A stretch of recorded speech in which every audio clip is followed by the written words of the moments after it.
Olá, boa noite, bem-vindo ao nosso canal Bíblia pra Já. Eu sou o seu irmão Yuri Daniel e eu te saúdo com a graça e com a paz do Senhor Jesus Cristo. Hoje nós vamos falar um pouco sobre teologia bíblica versus teologia do medo. E o nosso objetivo aqui nesses instantes é demonstrar que o que baseia a nossa vida como cristãos, como crentes em Cristo Jesus, não é o medo, mas a alegria e a esperança vindoura que está preparada para todos aqueles que amam a Deus. Seja bem-vindo e nós vamos iniciar. Diversas ciências, dentre elas a neurociência, a psicologia, a própria economia, demonstram que tanto a alegria quanto o medo são estados de espírito capazes de influenciar o comportamento das pessoas. E do ponto de vista bíblico, que é o que nos interessa aqui, o nosso canal é um canal bíblico e apologético, também o medo e a alegria são estados de espírito que influenciam o comportamento do crente. E nesse princípio eu já faço uma provocação santa para você, meu irmão. O que é que te move? E eu dirijo essa pergunta especificamente para os crentes, para aqueles que já são crentes, são nossos irmãos. O que é que te move como crente, como salvo? O que é que te faz ir para os cultos? O que é que te faz ofertar na igreja? O que é que te faz congregar, ter a alegria na congregação? O que é que te faz ajudar um irmão? O que é que te faz praticar uma missão cristã? O que é que nos move como cristãos? O que nos move é o medo? É o pavor? É o temor em relação ao inferno? O medo do castigo infernal? Ou o que nos move como cristãos a servir mais e melhor ao nosso Deus é a esperança, é a recompensa, é a alegria que nos está proposta em Cristo Jesus.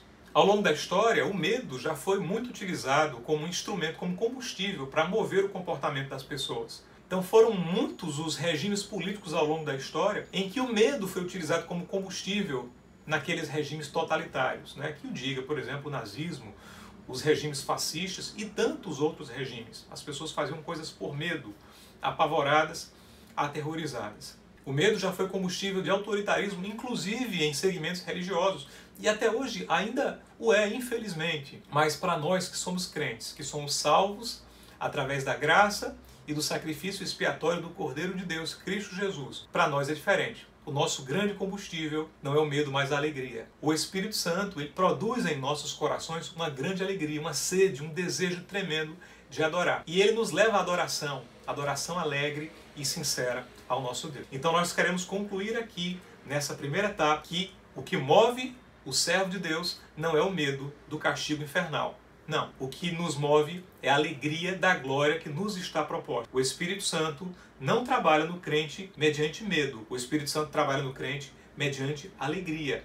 O próprio temor reverencial, a reverência que nós temos em relação ao nosso Pai Celestial, em relação à Trindade, é uma reverência que é motivo de grande alegria para nós. Quando nós pensamos na Trindade, no Pai, no Filho e no Espírito Santo, quando nós pensamos em adoração, em devoção, o que nos vem à mente é alegria.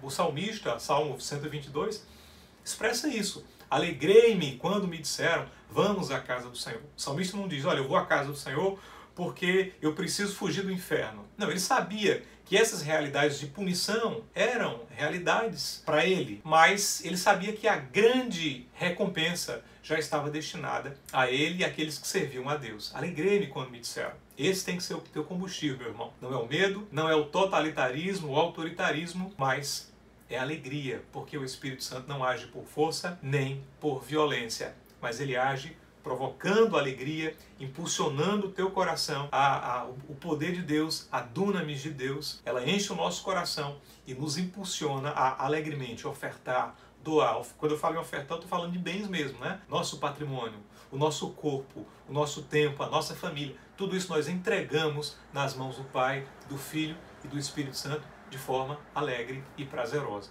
Quando eu afirmo aqui que o que nos move não é o castigo do inferno, mas a alegria do céu que nos está proposta, eu não estou aqui querendo dizer que não existe inferno, nem castigo e nem punição.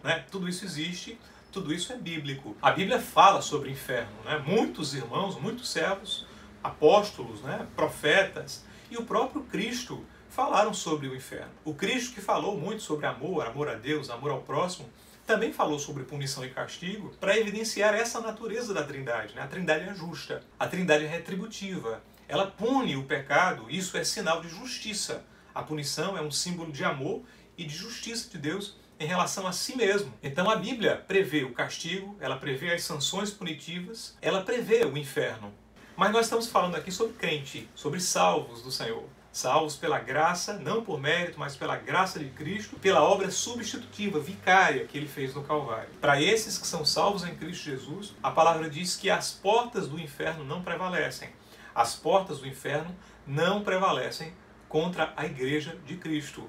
Então, para nós, o que nos espera não é o castigo infernal, não são as tormentas, não é o lago de fogo e enxofre, mas para o povo de Deus, para aqueles que são salvos por meio de Jesus Cristo, o que os espera é o céu que está proposto desde a eternidade para nós. O sacrifício de Cristo é vicário, ele é substitutivo, ele se coloca em nosso lugar.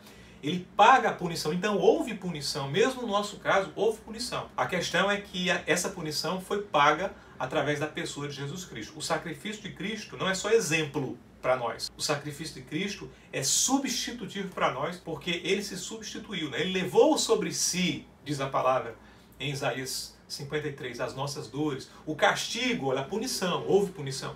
O castigo que nos traz a paz estava sobre ele. E pelas suas pisaduras nós fomos sarados. Alguém sofreu o dano que nós deveríamos sofrer, e foi Jesus Cristo. E é por isso que hoje nós não tememos o inferno, porque o que está preparado para nós é a glória através de Jesus Cristo. E a palavra nos diz que nós recebemos, através de Cristo, uma grande salvação. O profeta Abacuque profetiza sobre essa salvação, dizendo assim: como escaparemos nós se não atentarmos para esta tão grande salvação? Então, queria dizer para você, meu irmão, que a sua salvação não é fraca nem é pequena, porque o Deus que te salvou é poderoso e tremendo. O Deus que te salvou é forte, é Deus forte. Então a sua salvação é tão grande salvação.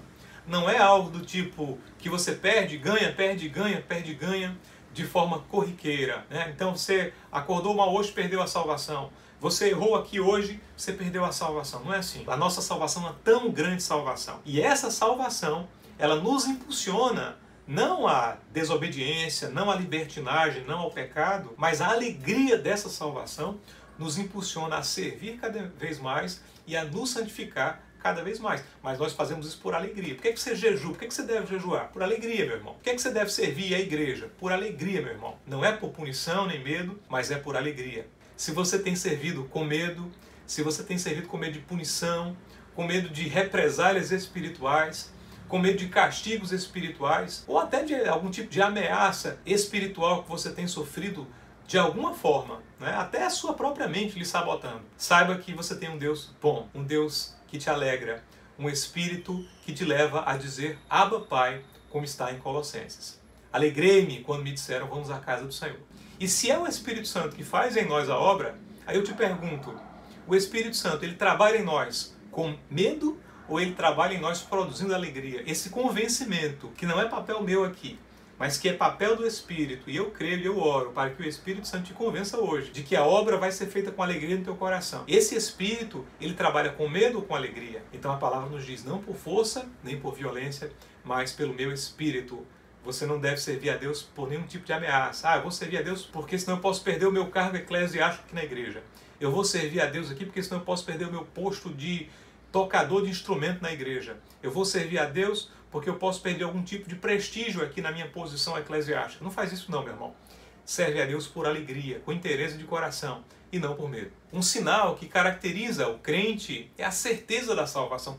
Esse tema, certeza da salvação, não pode deixar de ser pregado. O crente tem que ter certeza de salvação.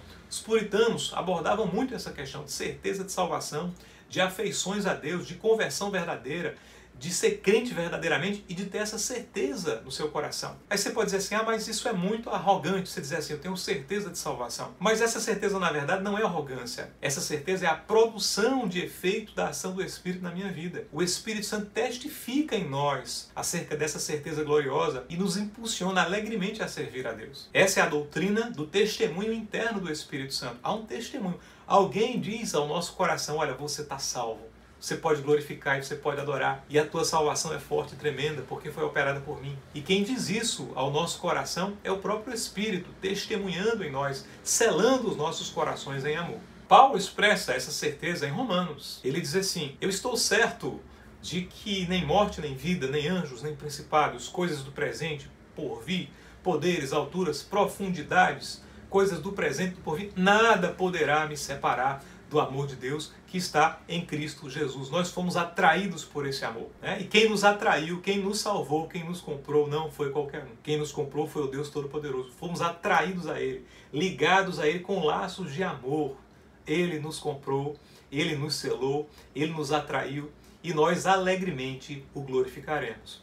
Uma pregação que esteja baseada nisso, nessa perda e ganho corriqueiro de salvação, não é uma teologia bíblica, porque ela não é amparada em segurança e certeza, ela é amparada em medo, e isso não é bíblico. Eu me recordo de um dia, há muito tempo atrás, eu hoje tenho quase 40 anos, faz mais de 20 anos, né? Eu era bem jovem, estava começando a servir a Deus, trabalhar na congregação, e um dia eu faltei o culto que havia bem cedo pela manhã. Nesse dia eu, por alguma razão, faltei. E o responsável pela igreja chegou para mim e disse assim: Yuri, e se Jesus tivesse voltado durante o culto da manhã e você não estava lá? Cuidado para você não ficar. E aquela palavra, meus irmãos, eu jovem ali começando, né?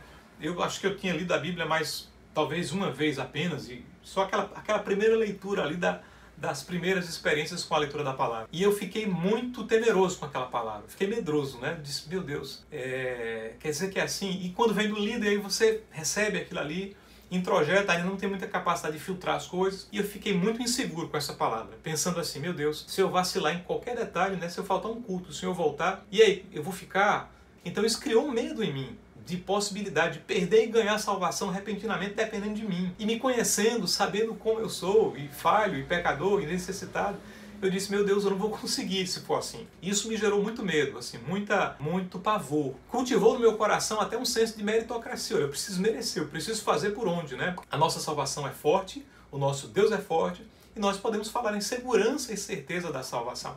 Então, meu irmão, se você vai discipular alguém, tá? Você é líder de algum grupo, de algum pequeno grupo, de algum grupo cristão, e você discipula alguém, tenha isso em mente. Coloque no coração do discípulo que ele serve a Deus por amor e por alegria, né? Isso vai tirar um peso tremendo dele, né? Que às vezes a religiosidade, né? Ela impõe nas pessoas um fardo e um jugo pesados, mas a palavra de Deus nos liberta de tudo isso e nos dá a alegria do céu.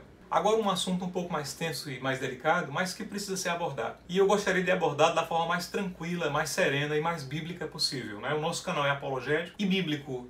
E se nós queremos agir biblicamente, nós precisamos agir assertivamente, verdadeiramente, mas também com muito amor e com muito temor no nosso coração. Então, Renato Vargens, no seu artigo intitulado Teologia do Medo, aponta para a existência de líderes cristãos, paz, meus irmãos, cristãos, evangélicos, que muitas vezes utilizam a teologia do medo, ao invés de utilizar a teologia bíblica, que leva a alegria, a certeza e a esperança. Então, alguns líderes cristãos utilizam a teologia do medo como forma de exercer controle social sobre fiéis. Felizmente, não é a regra no meio evangélico, graças a Deus. Há centenas de milhares de pastores bíblicos em todo o mundo que pregam verdadeiramente a palavra de Deus, mas esse fenômeno apontado por Renato Vargens é um fenômeno que pode acontecer. Às vezes o líder, né, e às vezes acontece muito em segmentos, especialmente neopentecostais, né, em que você tem aquela concentração de poder nas mãos de uma pessoa, a figura do bispo monárquico restaurada. Então, às vezes, essa pessoa, né, por ter poderes naquela congregação, ela utiliza abusivamente esses poderes e, ao invés de implantar na igreja uma teologia bíblica saudável e baseada na alegria do céu,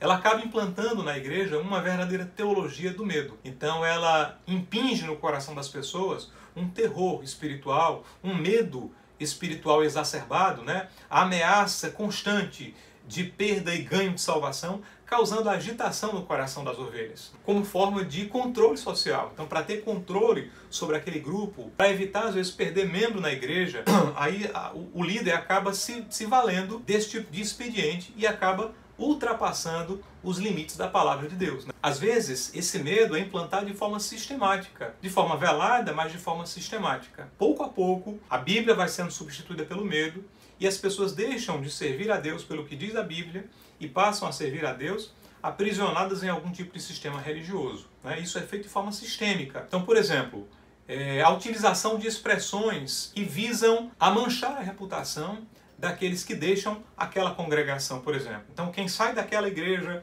é um caído, né?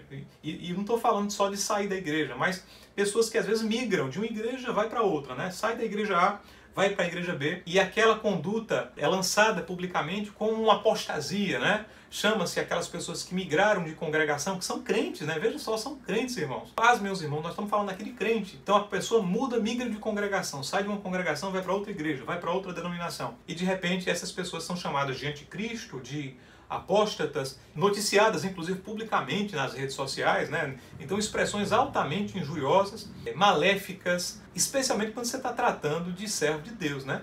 Então nós temos que ter respeito por todas as pessoas, por todas. A palavra de lá em Gálatas, façamos o bem a todos, né? Tratando de cristãos, especialmente aos da fé.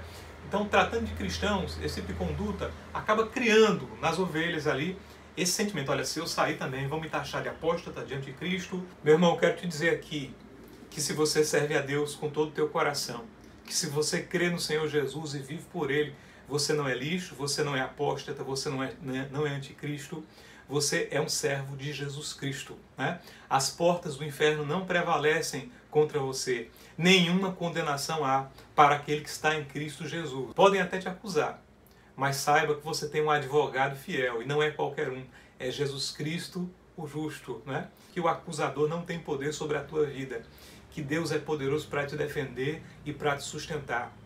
Se há um erro, um equívoco doutrinário e bíblico na sua igreja, tente corrigir, converse com seus líderes, mas se você vê que não há possibilidade alguma de reforma, aí é seu dever bíblico procurar uma congregação que seja mais próxima possível, não da sua casa necessariamente, mas da sua Bíblia, né? A melhor congregação não é aquela que é mais próxima à minha casa, mas é aquela que é mais próxima à minha Bíblia. Às vezes, essa teologia do medo é implantada de forma sistêmica, nos sufocar de qualquer questionamento. E veja, eu não estou falando aqui de questionar por questionar, ou de rebelião, ou de desobediência sistematizada, né? Não estou falando disso. Eu estou falando de questionamento, dúvida. Meus irmãos, a dúvida, ela é comum, especialmente em relação a novos convertidos ou mesmo irmãos que já têm um tempo de igreja. Mas você pode ter dúvidas e o seu pastor, o seu líder, tem que ser uma pessoa que lhe abrace na hora que você apresenta uma dúvida. Porque a palavra dá a nós o dever de estar sempre preparados, diz a Bíblia, estejais sempre preparados para explicar a razão da vossa esperança. Então, o líder bíblico, ele está pronto para receber a tua dúvida, para tirar a tua dúvida, para te responder biblicamente, né? Ainda que a resposta dele seja, eu não sei porque a Bíblia não diz, né? Porque se a Bíblia diz, ele vai responder. Se a Bíblia não diz, ele vai dizer, olha, isso aqui é mistério de Deus, né? Deuteronômio 29, 29, isso é vontade secreta de Deus, né? As coisas reveladas são para vós e para vossos filhos, diz a palavra, mas as coisas escondidas pertencem ao Senhor. Então o pastor bíblico ele vai ser sincero. Está na Bíblia? É assim, meu irmão, é assim. Não está na Bíblia? Ele vai dizer, olha, não está na Bíblia, não tem resposta para isso aqui. Um dia, talvez, nós saibamos no céu. Então, o pastor bíblico ele vai te responder a tua pergunta, né? Nós devemos honrar e obedecer os nossos pastores, isso é bíblico. Mas isso não significa que nós não podemos perguntar. Então, às vezes, você vai perguntar, né? E aí, o fato de você perguntar já é visto, muitas vezes, né? Por quem acaba utilizando teologia do medo, né? Como forma de controle.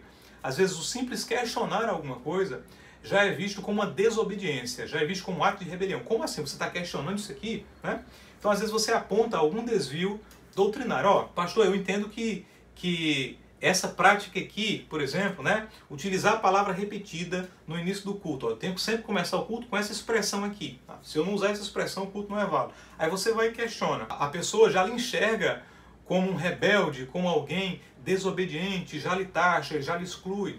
Então veja, isso daí faz parte de uma cultura, né, sistêmica, que não está baseada na Bíblia, na teologia bíblica, mas ela está baseada na cultura do medo. Você não pode pensar, você não pode indagar, né?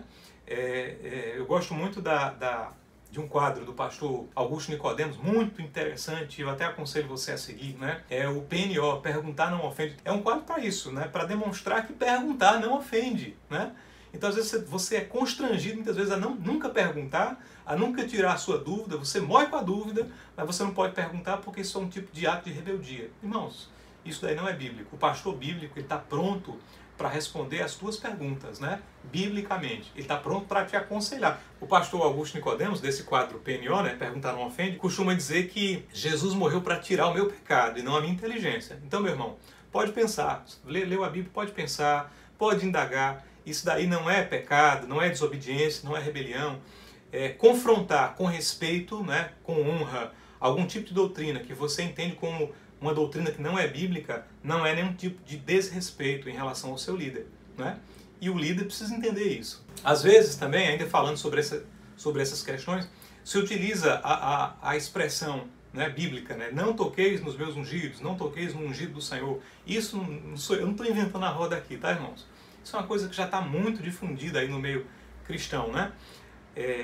As pessoas já tentaram para isso, né? Às vezes se utiliza incorretamente essa expressão bíblica para tornar a figura do líder inquestionável. E isso não é bíblico. A palavra diz que Paulo pregava para os crentes de Bereia, depois Paulo foi a Tessalônica, né? Foi perseguido em Tessalônica, depois ele foi para Bereia. Numa das viagens missionárias, Paulo pregando em Bereia diz que a igreja de Bereia era mais digna de honra do que a de Tessalônica, porque eles conferiam na palavra se o que Paulo falava era assim mesmo. Então veja, nós temos esse dever de conferir, de analisar as Escrituras, de ler as Escrituras, de confrontar a doutrina que é trazida pela sua igreja com a doutrina escritural.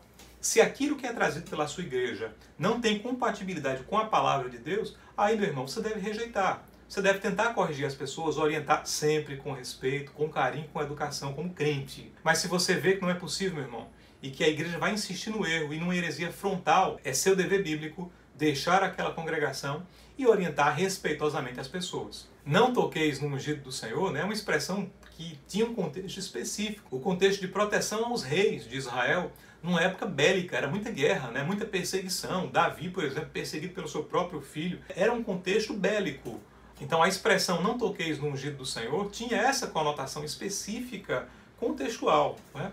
Ela jamais pode ser utilizada como carta branca nas mãos de um líder para que ele deixe de ser questionado em todas as suas práticas, né? Não pode haver esse princípio, o princípio da intangibilidade de alguém, né?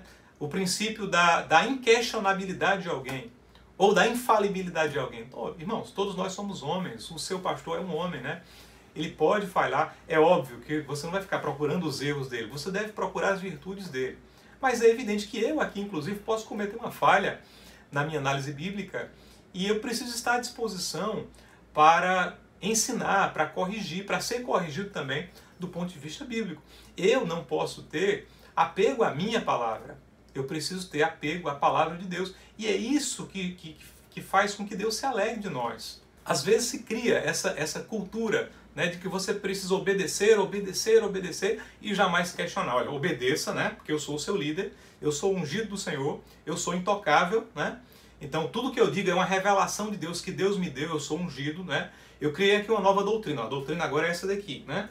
Não está na Bíblia, mas eu vou te ensinar isso aqui, você tem que aceitar isso aqui, porque essa é a revelação nova que Deus me deu. E você não pode questionar, você tem que obedecer. Eu até digo aos irmãos com muita tranquilidade, né? Já assisti culto em diversas igrejas bíblicas, congrego na igreja e convido você, né? Se você está fora de uma congregação, convido você a congregar também, não fique fora de igreja não. E você, meu irmão, se você é um líder, né? Você está nos assistindo, você é um líder e você, às vezes até sem querer, né? Você adota algum tipo de prática desse, você foi ensinado a isso, você recebeu isso, né?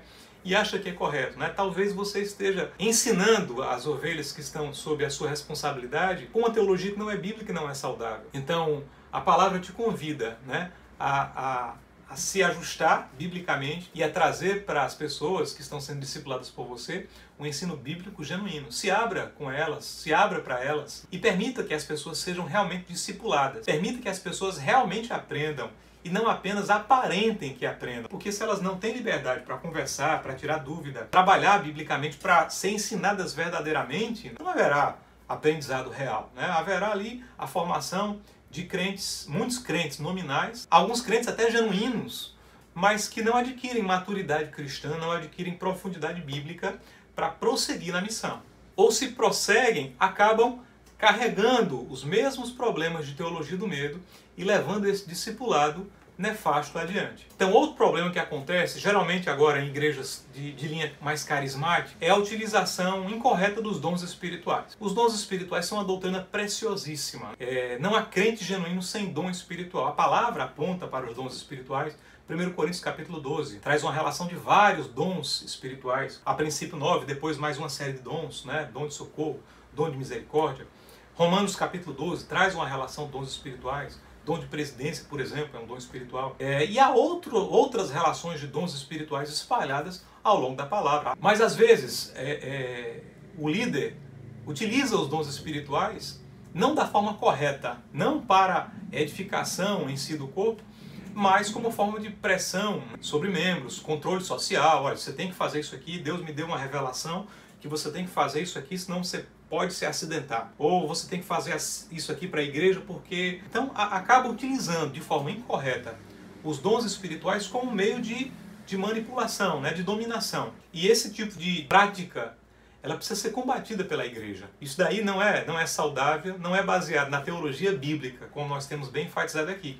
Mas isso aqui é baseado em teologia do medo. Outra prática também, né, que às vezes é utilizada, é alegorizar texto bíblico, né, utilizar textos bíblicos fora do contexto, de forma alegorizada, como forma de dominação também de pessoas. Então você tem um personagem, por exemplo, você tem Esaú e Jacó. Aí o líder exclusivista diz assim, não, eu sou Jacó, né, o servo que é fiel, e aquelas outras igrejas aqui fora são a tradição, né, são os movimentos, e eles são Esaú, né? Eles são carnais, e eu sou o espiritual, né? Eu sou o santo.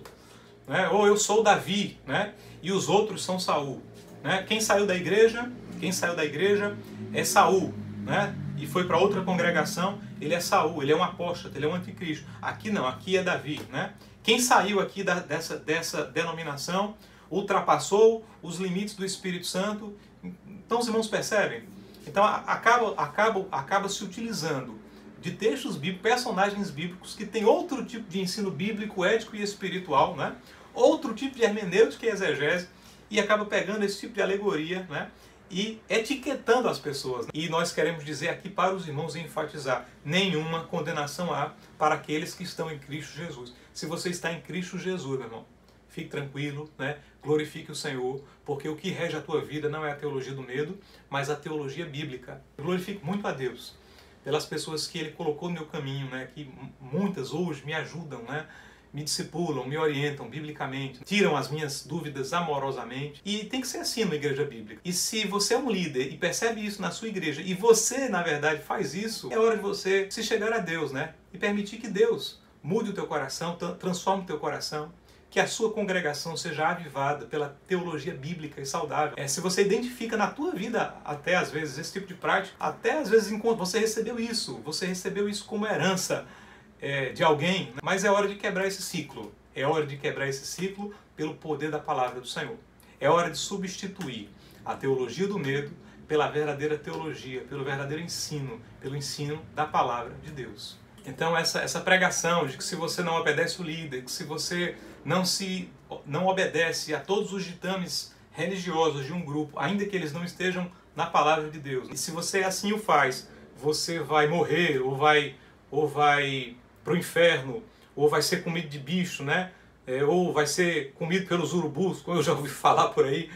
Isso aí, meus irmãos, isso é teologia do medo, né? Não aceita isso na tua vida, não. Se deixe ser moldado pela ação da palavra. Quem opera na tua vida é o Espírito Santo, ele não atua por força nem por violência. Quem te convence é esse Espírito glorioso que te leva a dizer Abba, Pai, e adorar a Deus. Às vezes em viagens, eu levava comigo no voo ou no ônibus alguns livros de Charles Spurgeon, né? Um conhecido pregador inglês. E Spurgeon falava muito sobre isso, sobre certeza de salvação, alegria da salvação, né? Sobre segurança em Deus. E eu cansei de várias vezes me pegar ali chorando, né? Copiosamente, por essa sensação de segurança e de alegria que o Espírito Santo me proporcionava quando eu lia as pregações de Spurgeon, né? E eu até convido você a fazer isso, né? Se você tem esse tipo de dúvida, né? Se você tem agido por medo e não por certeza e alegria, eu te convido, né? A sempre ler a Bíblia, evidentemente. Mas quando você tiver um tempo, procura. Tem muito texto de Spurgeon, de domínio público aí na internet. Procura os sermões de Spurgeon. Então essa temática de certeza de salvação, né? É a temática bíblica, a alegria da salvação, a segurança da salvação. Não deixa o terror psicológico tomar conta de você, né? Não deixa a teologia do medo te dominar. Faça as coisas com alegria, faça as coisas para Deus. Tudo que você faz é para Deus. Então eu queria trazer você de volta para a pergunta inicial. O que é que te move como crente? É o medo do castigo do inferno ou é o gozo do céu que está preparado para você, a alegria de encontrar com o teu Salvador? né? Eu sei que você tem a resposta aí no teu coração claramente agora. Eu chamo a atenção para o que disse o apóstolo Paulo em Filipenses capítulo 3, versículos 13 e 14. Prossigo para o alvo pelo prêmio da soberana vocação. Em 1 Pedro capítulo 5, versículo 4, né, a palavra diz que quando vier o nosso sumo pastor, nós alcançaremos a coroa de glória. Então notem os irmãos que esses apóstolos não estavam servindo a Deus percorrendo grandes distâncias, né, fazendo grandes viagens missionárias, sofrendo açoites, perseguições, prisões. Eles não faziam isso com medo do inferno, não. Eles faziam isso perseguindo o prêmio. Eles não faziam isso em razão de uma sanção punitiva, uma punição, mas eles faziam isso em razão de uma sanção premial, uma recompensa, né? E é isso que também nos move. E é essa a teologia bíblica. Nós servimos porque nós seremos um dia recompensados com a presença eterna do nosso Salvador na glória. Que você se abrace a essa certeza de salvação. Que você faça a diferença na sua igreja, na sua congregação. Que você pregue a teologia bíblica. Né? Se você identificar algum erro na sua vida, e isso eu digo para mim também, né? Nós sejamos reformados pela palavra. Que a palavra nos reoriente para que nós preguemos vida, teologia bíblica, para que as pessoas sejam saudáveis. Então essa pregação também é para mim, eu me incluo aqui, né? Para que Deus me transforme e para que a minha pregação ela não seja baseada em teologia do medo, mas ela seja baseada na teologia da palavra de Deus. Que Deus te liberte, que Deus te abençoe, né? Que você faça a diferença na sua congregação, que você faça a diferença na vida dos seus discípulos e saiba disso, meu irmão, nenhuma condenação há para os que estão em Cristo Jesus. Deus te abençoe e até o nosso próximo encontro.